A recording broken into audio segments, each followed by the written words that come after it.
Hey, I'm Ken. Welcome to Stock Market Unfiltered, where we take a candid look slash, funny at the stock market. Try to be educational and somewhat entertaining.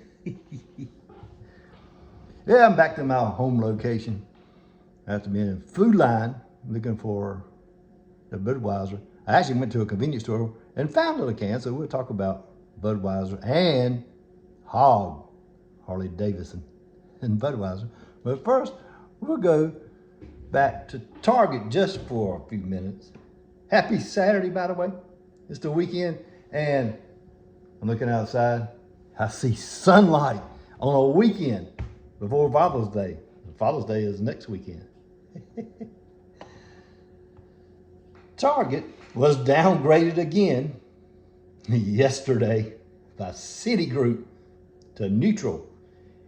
Earlier when I was in Food Line, I was talking about Target being downgraded by another analyst to neutral because of the debt ceiling relief that included student loans having to be repaid, which I still didn't understand why that would affect Target, not Walmart. But then yesterday, one of the news channels, business news for the stock market, was talking about Target and why they are now down, by the way, to $126.99. It's pretty close to a 52-week low, which is $126.75. So it's 24 cents away from another 52-week low. When we first started talking about this, at an actual Target, we were up around 138 and 140, and now we're down to 126.99. Let's call it 127. I saw one of the analysts thinking it's going to go to 120. Price target by Citigroup, which changed their rating to neutral, has a price target of 130. It's at 127, so $3 increase. But that's price target, so you're out. So it could technically go down to 120, then make it back to 130 next year, and Citi would be right on that. But I'm still not impressed with buying Target. It just continues to go down. And when going back to what I saw on the news, stock news channel, they were comparing why Walmart's not having a problem of Target, regardless of the cultural thing with the Pride merchandise. Target, 55% of the items in their store are discretionary. 55% of the items in Walmart, according to this person, is food. A lot of super Walmarts have that grocery store, and they sell a lot of food. But 55% discretionary at Target's why they're saying their sales are soft, because the pandemic's over with and we're back working. So discretionary means stuff you don't necessarily have to buy. We have to buy food to eat, to survive, but we don't necessarily have to go out and buy a shirt. Don't have to go buy, how often you have to go buy bed sheets or pillowcases or a little piece of furniture from our table lamp or something like that. They're all discretionary items that we don't necessarily have to have. We buy them at our discretion. And Target has 55% discretionary items in their store, and Target has, and then Walmart has 55% food or non-discretionary items, stuff you have to buy on a regular basis. So I'm still in the camp of wait and see on Target, not convinced. So that's my take on Target. And now we're going to go to Budweiser. Bud Light, in this case, it's going to be Budweiser. As you already know, speaking of Bud Light or Budweiser, I saw this little note from the Daily Mail report that I get. It says the market cap for Anheuser-Busch has lost $27 billion since April the 3rd up to June the 1st. So today's June the 10th, so this is a 9-day-old report, so it could have changed. But we're going to go with this figure. It's gone from 134.4 billion down to 108.43 billion. That's market cap that's been lost by Anheuser-Busch with this national boycott of Bud Light that continues. And with getting a lot of backlash from Harley-Davidson too, merging with, or doing a little thing with themselves. I'll talk about that in just a minute. But the people that, the Bud Light sales, by the way, we talked about, they're down, $27 billion in market cap, but the sales for Bud Light are down for 7 consecutive weeks, 7 weeks in a row. That's as of June 1st. And they were saying that nearly 500 independent wholesalers that sell Anheuser-Busch products, not necessarily just Bud Light, but Anheuser-Busch products in general. They sell them to restaurants and bars and grocery stores. They seen their income slashed because the restaurants and bars don't want it. That some of them get commission. It says some of them have lost $2,000 compared to a typical May. This was for the month of May. And the losses just keep coming in. That's for the wholesaler. So it's trickling down through the economy. This national boycott has got some legs. There were some comments on one of the videos I did about Harley-Davidson and things like that. So we're going to talk about some things. And I have this right here. I won this little thing. Actually, a whole bunch of like $600 worth of merchandise I won. See? From the North Carolina Educational Lottery about 3 or 4 years ago. And this is one of the things they sent me. This is a Harley-Davidson prize pack. I got all kinds of stuff with Harley-Davidson. I think it's pretty neat. Right here, these little slots. There's a couple of pins, but I didn't put the pins in there because they would fall out and me holding it up with Harley-Davidson, an American company. So, just a brief history on Harley-Davidson. They're often thought of as an American icon. And then basically up till 2019, the Kansas City plant closed down. And there were 4 factories in the United States. And due to increasing import costs to Europe, a plant in Thailand was set up. And that's because of the tariffs and the imports and export fees they pay. So they set up a plant in Thailand. Harley-Davidson, for American customers, are assembled in the U.S., not in Thailand, but in the United States. This is customers who buy Harley-Davidson. They're assembled in the U.S. in one of 3 remaining factories or plants, and one's in Wisconsin and in Pennsylvania. So this is assembled. Now they're assembled here in the United States. However, the parts are manufactured. Harley-Davidson manufactures parts in factories located in Taiwan, Japan, Italy, Germany, and Mexico. The number of American-made parts varies from model to model, but for the U.S. market, it means they are still made in America. That's Harley-Davidson. Just to give you a little brief background on Harley-Davidson.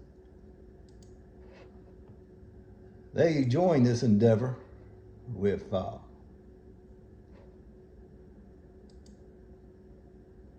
Anheuser-Busch beginning of the month.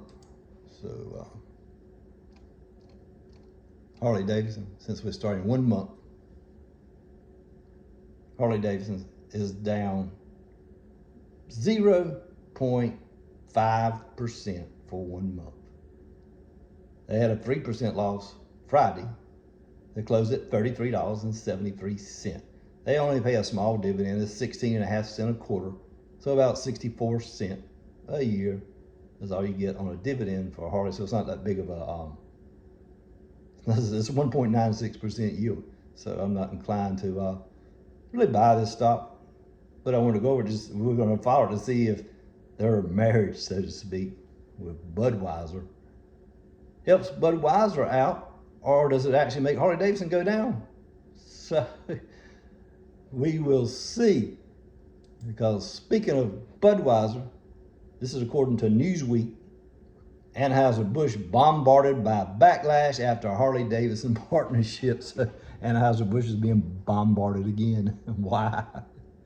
Of course, it says beer brewer Anheuser-Busch, this is from Newsweek, is facing backlash on social media after Budweiser's new partnership with Harley-Davidson was revealed last week, which was June the 1st. And I actually have the can now. I told you I'd find one. Last week, new Budweiser cans were unveiled, which featured logos from the beer brand and the Harley-Davidson brand. And it's on there to commemorate the motorcycle, Harley-Davidson, 120th anniversary. The designs are inspired by original hand-drawn blueprints from each of the brands according to the beverage industry. However, this is from Newsweek, the cans, which include the words Kings of Our Craft and the words brewed and built in the USA, have all but served to ignite further more people getting mad who over the past several weeks have been boycotting Bud Light, as we well know. These things not to be working for this partnership.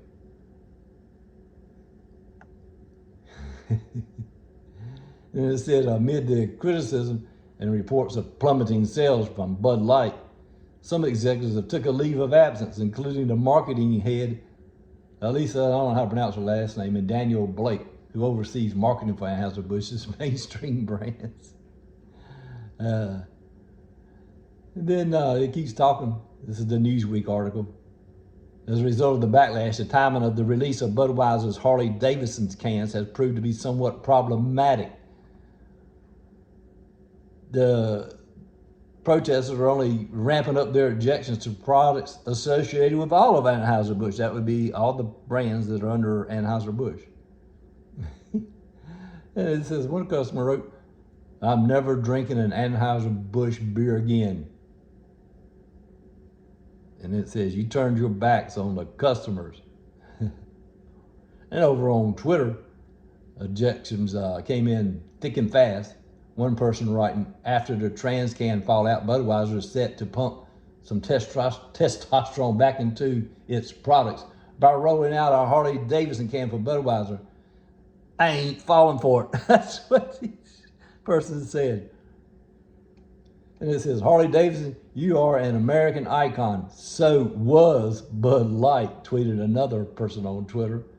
It says Anheuser-Busch has badly misread their consumer brand and are paying the price. As Anheuser-Busch is going down, now you have a partner with the people who betrayed their base. You may wish to reconsider this decision. Budweiser announced its partnership with Harley-Davidson for its new beer cans in a last-ditch effort to save the company after going woke. You can't make this up. This is all off of Newsweek. Oh. So we're going to see. And Anheuser-Busch. Oh. Their stock price is still hanging in there. When we were in Target, it was 57. And we were in Food Line, I told you it had gone down to 53, and it was at 55.19 when I was in Food Line. Now today it's at 55.16. And this is for one day. In the past 5 days, the stock is actually up 0.75%. In the last 1 month, the stock is down 6.65%. And in the past 3 months, Anheuser-Busch is down 5.10%. And right now it's at 55.16. So that's Anheuser-Busch. And you know, I'm not going to go too far without. I told you I would have had this thing. The Budweiser. And see right here, let's see. On this side, a Great American Beer. And on this side, the Great American Bike. So they're trying to, their advertising scheme is to say that Budweiser's the best beer, Harley-Davidson's the Great American Bike. So drink Bud because it's the Great American Beer. I'm not buying it. So far as sales. And I found this on a store, so I had to get it. Why not? Just to show you the backlash. And you can actually see this on YouTube, but this guy, it's called, I'll show it in just a minute and read this. Conservative Dad's Ultra Right 100% woke-free American beer. Here it is. It just shows you how far this boycott's going. And of course I had to get this shirt because you're doing YouTube videos can get expensive having to buy this shirt, beer. It's okay. But anyway, that's it. That's what's the update with Target, Budweiser, and now HOG. And then I'm gonna go one more 3M. Don't be surprised. Now I was talking about it had my Death Cross symbol along with Budweiser and some other ones the other day when I was up here. And after I ran that report, said I wouldn't buy it.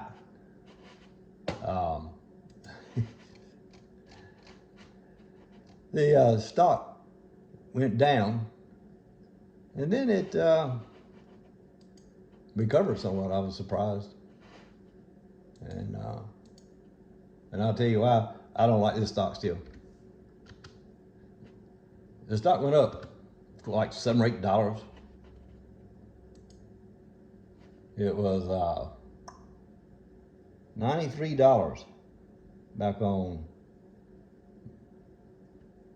right around June, right around 31st of May. It was 93.31. That was on the 31st. And then it went to $102.53 on June the 2nd. That was a big move. Why? They reached a settlement in Florida for $10 billion. And the stock went up like $8, $9, $10 just because they reached a settlement. They still got to pay out $10 billion. Right now, at the close of Friday, the stock was down 86 cents. It gave back some of that great big gain, and it's down to 99.90. After the previous, when it was at a 52-week low of 92.38. There's only one on the analyst rating. It's a moderate sell, underweight, negative, hold, buy, neutral on 3M. The thing about it is the judge denied their trying these earplug things that were made by the subsidiary. Yeah, all kinds of lawsuits from these earplugs. That's still ongoing. Just from the earplug thing. They tried to do, the company declared bankruptcy. 3M's trying to get it for that, and the judge denied them with the bankruptcy thing. So that's what with 3M. And then on top of that, I got another lawsuit from Maine, specifically Bangor, Maine, the school up there. Can't drink any water because they got these PFAS chemicals, which is forever chemicals. Once they get in your body, they're there forever. They can't get away. And I guess in a farmer not too far away from there, he was downstream from the one of the 3M plants. His 30-acre farm got shut down, and he had to kill all of his cows, and now he's out of business for PFAS chemicals in the ground. Of course, the cows and all are eating the grass, so it's in him, so they had to kill all of his cows. He's got a lawsuit too. I guess these PFAS chemicals are coming out, for lack of a better terminology, out of smokestacks and things like that, and they get spread out on the ground. That's how they get in the water and things like that. So, and they're facing that lawsuit. That's not over with yet. And then one of the analysts said they're still facing another $20 to $25 billion worth of lawsuits on top of the ones we already talked about. And don't forget about the Dutch government, which is the Netherlands, filing that lawsuit about the forever chemicals in the estuary on that river that I can't pronounce. So, we'll see what happens. And I own this stock here, but we're going to talk. We'll talk about it a little more in detail. But Verizon, I think that's a cell phone company. They're everywhere. I have quite a few shares of this Verizon, and I bought some more because of the news of the day, which was a rumor again. How many times have I had this rumor, and it never goes away? The rumor was Amazon was in talks to maybe rent towers from Verizon, T-Mobile, AT&T, whatever, to maybe offer cell phone service for free to Amazon Prime members. And that sent Verizon down like 10%. I buy them at 52-week lows. And of course it's come back now because it was a rumor. Amazon, but it hasn't come back all the way yet. Amazon said they were not interested in doing it at this time. Those three words, at this time, the analysts and all the people in the market took it as, oh, they still might be doing it because they said not at this time, which would be 4 words, I guess. Not at this time means that leaves the door open for they may do it, but they're not going to do it. And Verizon's already learned, along with T-Mobile and all the other cell phone major providers, that when they lease these towers to the cable companies don't have cell phone towers. They're renting these towers from T-Mobile, Verizon. So they agreed to it, and they're paying rent to Verizon, AT&T, and T-Mobile, and everybody's got a tower. But they're getting the rent money. But Verizon, T-Mobile, and all these guys lost customers because they went and bundled their stuff with the cable company. So you fool them once, you know what it means if you get fooled a second time. That's on you. So I would be surprised even if they would consider renting their towers to Amazon, though, and they would lose customers. Even though they're getting money for renting the towers, they would lose more customers than they were getting rent from the towers. So we will see what happens, and I'll talk a little bit more about Verizon, which I own. Currently, the stock's at 35.47, and it doesn't move a whole lot. It was 5 days ago. It was 34.66, and now we're at 35.48. It's a stable. The beta number is 0.3, and its price to earnings is only 6.9.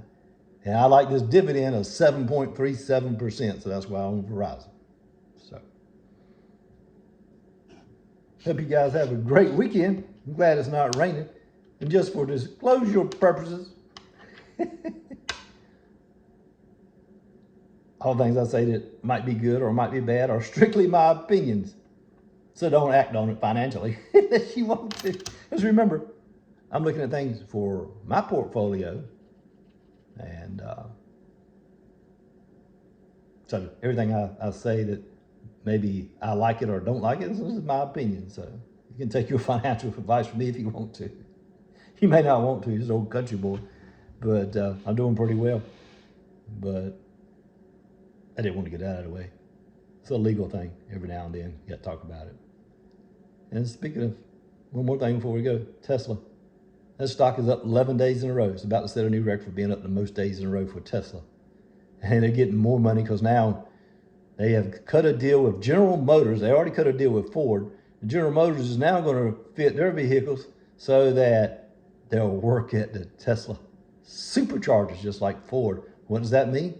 That just means Tesla is going to get all this extra income from now General Motors and Ford. Plus, they're still making, they're the #1 EV manufacturer in the United States.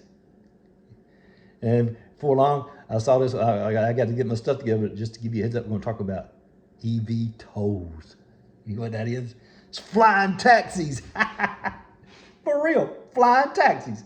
I saw it, and I've got 3 stock names we're going to talk about. And we're going to do that on the next video, I believe, because I got to do some more research on it. I don't want to come up here blindly, so.